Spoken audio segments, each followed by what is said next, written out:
国家两厅院最近是发现有真侪少年爸母，因为囡仔爱照顾，就去互囡仔绑掉咧，无法度看表演。所以对今年开始，嘛提供顾囡仔的服务，请专业老师来家己倒带囡仔，嘛互家长会当安心看戏、听音乐会。这样啦。对啊，你有一前一后啊。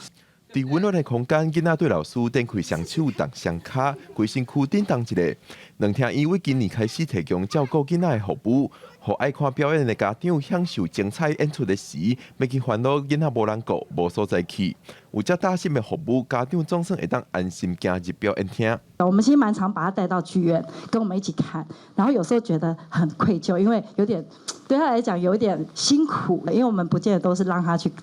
看所谓的儿童剧。我终于可以跟他说，我们要一起去剧院，然后他有他专属的地方，我有他专属的地方，所以我认为是我们在参与艺术的这个行为的时候，我们是同步的。两厅院表示，因发现真侪少年家长有囡仔了后，因为爱顾囡仔，就无方便加入剧场、音乐厅。两厅院推出这个服务，唔但互家长安心看表演，囡仔是交互戏剧又交专业的老师带领，做一寡艺术启发、振动身体的活动，囡仔同款有囡仔人的艺术体验。25到40岁是我们的主观众群嘛，那就可以想象，这个主观众群这个时候不是急着不是很忙碌的在养儿育女，不然他就是在。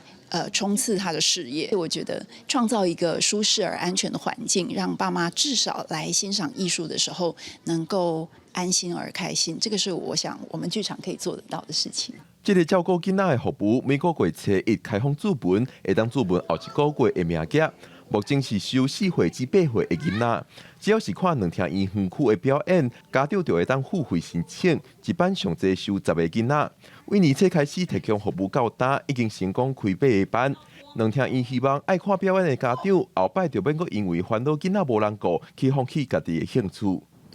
记者郭明林玉凯台北报道。